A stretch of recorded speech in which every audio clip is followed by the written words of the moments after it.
L'histoire de Ismaïl. Ibrahim émigra vers Palestine, accompagné de sa femme Sarah et de sa servante Hajar. Ils emmenèrent avec eux leurs troupeaux et emportèrent ce qu'ils possédaient de fortune et de biens. Il habita parmi sa famille et sa tribu et un petit groupe qui avait cru en lui.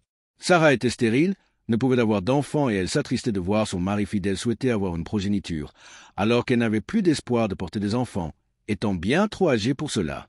Elle proposa à son mari d'avoir des rapports avec sa servante Hajar, qui était fidèle, obéissante et digne de confiance. Peut-être pourrait-elle donner la vie à un enfant qui illuminerait leur vie et adoucirait l'amertume de leur solitude. Ibrahim exauça sa demande et lui accorda ce vœu. Lorsqu'elle les unit, Hajar donna naissance à un charmant garçon qu'ils nommèrent Ismaïl. Ibrahim s'en réjouit et s'exalta de joie, et Sarah vraisemblablement partagea la joie de son mari un certain temps. Mais la jalousie ne tarda pas à envahir son cœur, elle fut plutôt emportée par des tornades de tristesse et de chagrin. Son inquiétude et son angoisse l'agitèrent, et elle fut privée de tranquillité et de sommeil. La tristesse l'enveloppa d'un nuage épais et elle ne put plus supporter de voir le garçon ou Hajar. La voilà torturée. Prise de remords, triste et agitée. Elle ne trouva de remède à sa maladie que d'éloigner le garçon et sa mère de sa maison et de sa vue. Elle pria son mari d'emmener Hajar et son fils le plus loin possible, afin que ses oreilles n'entendent pas leur voix et ses yeux ne soient pas affectés par leur vue. Ibrahim se soumit à sa volonté, comme si Dieu lui avait inspiré de lui obéir et d'exaucer son souhait. Il enfourcha sa monture, emmena le garçon et sa mère, et s'en fut, guidé par la volonté divine, poussé par sa bienveillance. Il chemina longtemps, couvrant une large distance jusqu'à ce qu'il s'arrêta à l'endroit où ils allaient passer la nuit. Il fit descendre Hajar et son fils dans ce lieu inhabité, les laissa dans cet endroit sauvage, faibles, ne possédant rien sauf un peu de nourriture et une cruche d'eau, et une foi en Dieu habitant leur cour et enveloppant leurs âmes. Il quitta cette demeure, leur fit ses adieux et s'enfuit sur le chemin du retour. La mère d'Ismaïl le suivit et s'accrocha à lui, agrippant ses vêtements, tenant la bride de sa monture en lui disant « Ô Ibrahim, où vas-tu? Pour qui nous laisses-tu dans cette vallée déserte et sauvage ?» Elle essaya d'attirer sa pitié, implora sa miséricorde au nom de son fils, le suppliant de ne pas les laisser entre les mains de la faim meurtrière et de la soif mortelle. Elle pourrait lui avoir demandé qui la protégerait de l'attaque des loups et des animaux sauvages. Où prendrait-il abri contre les coups de soleil et la chaleur? Elle versa à ses pieds des ruisseaux de larmes, le priant d'écouter ses implorations et de répondre à ses prières. Mais il ne lui prêta pas attention, resta inébranlable et lui révéla que c'était un ordre de Dieu, qu'il devait se soumettre à son jugement et s'en remettre à son ordre. Lorsqu'elle sut cela, elle cessa de discuter et se résigna à la volonté de Dieu et se fia à sa miséricorde. Elle dit « Il ne nous perdra pas. » Quant à Ibrahim, il dévala cette pente, alourdi par la pitié et la peur, mais poussé par la foi et la confiance en Dieu. Il était sans doute tiraillé par la peine et le mal d'amour, à cause de sa séparation de son fils, ce premier-né qui lui avait rendu la joie de vivre après qu'il eut atteint un âge avancé. Il émettait des soupirs et s'asphyxiait par les larmes. Mais Ibrahim, par la position qu'il remplissait auprès de Dieu et le rang qu'il avait dans la prophétie, devait endurer cette épreuve et se résigner au destin. C'est pourquoi il prit le chemin de son pays et laissa derrière lui dans cet endroit désert son fils unique, priant Dieu de prendre soin de lui et de le préserver par son attention. Il dit « Seigneur, j'ai installé mes enfants dans une vallée stérile, proche de ton oratoire sacré. Seigneur, fais qu'ils observent la prière. Rends-les sympathiques aux autres hommes. Procure-leur des aliments en vue de t'attirer leur grâce. » Coran, Sourate d'Ibrahim, verset 37. La source de Zamzam. Hajar se résigna à un destin inéluctable, usant de patience et de patience ainsi, se nourrissant de provisions et s'abreuvant de l'eau jusqu'à ce qu'il n'y en ait plus. Alors son estomac se creusa et sa salive se dessécha.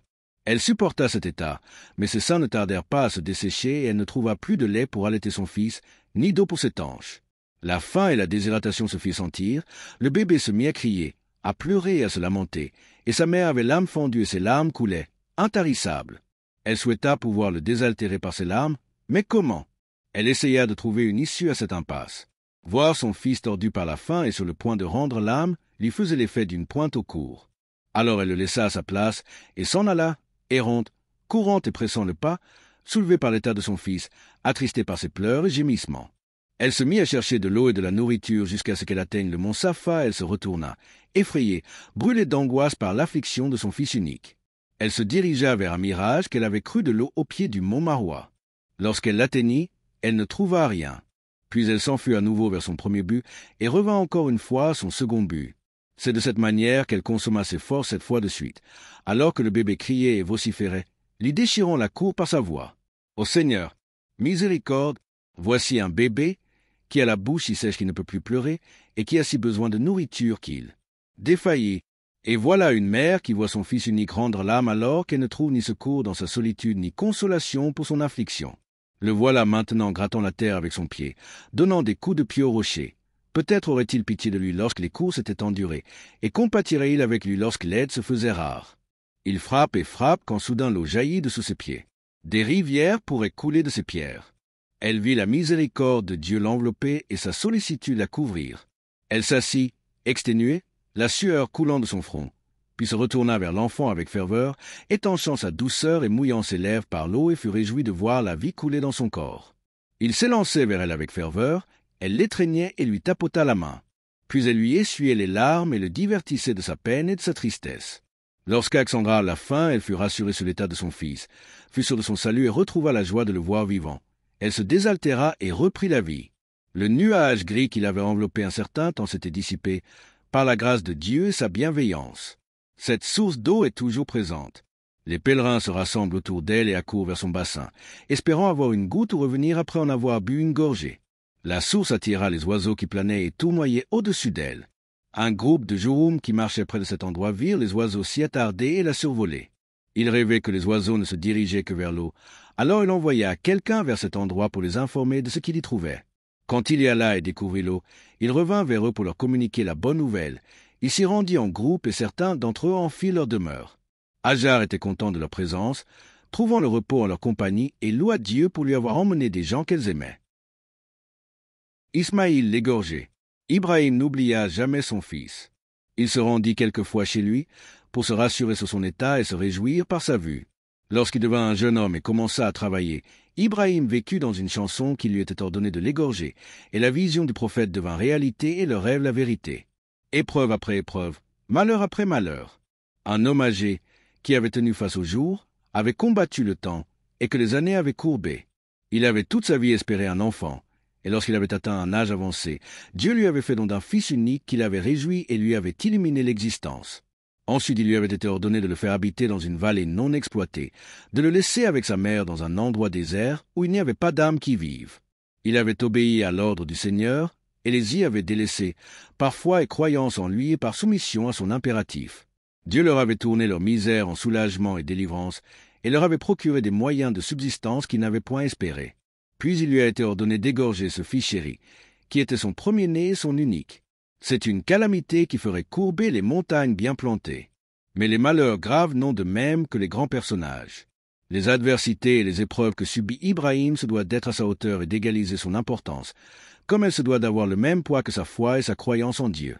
Il se soumet à son Seigneur, obéit à son ordre, s'accourt d'exécuter ce que vous voulez, et voyage jusqu'à ce qu'il trouve son fils, à qui il ne tarda pas à communiquer ce désir qui ébranle les montagnes et arrache les cours des poitrines. Il lui dit, « Ô mon fils, je me vois en rêve en train de t'égorger.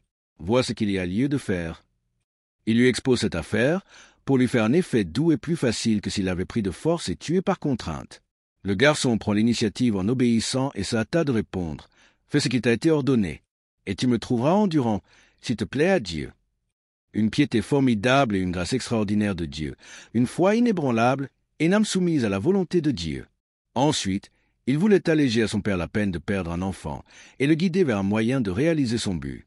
Il lui dit, « C'est mon père, ligote-moi fermement pour que je ne bouge pas, déshabille-moi, afin que mes vêtements ne soient pas tachés de sang. Car dans ce cas-là, ma récompense sera amoindrie. Ma mère, voyant ces taches, n'en serait que plus triste et verserait beaucoup de larmes. Aiguise bien ton couteau, et dépêche-toi de le faire passer sur ma gorge pour me faciliter la tâche. La mort est dure et son effet douloureux.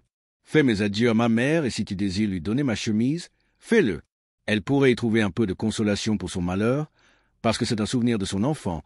Elle y sentira son odeur et reviendra vers lui à chaque fois qu'elle me cherchera et ne me trouvera pas. » Ibrahim dit, « Ô mon fils, tu es le meilleur secours dans l'ordre de Dieu. » Puis il l'enlaça, se mit à l'embrasser.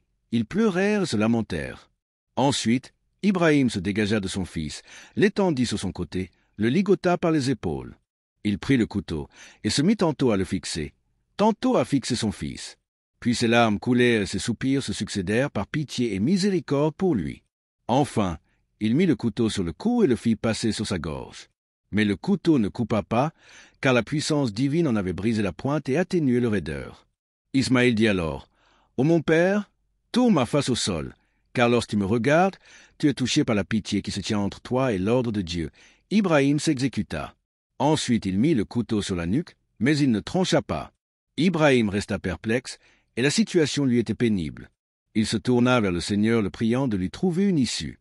Alors Dieu, pitié de sa faiblesse, exauça son vœu, le délivra de sa tristesse et lui cria, « Ô Abraham, tu as exécuté ton rêve.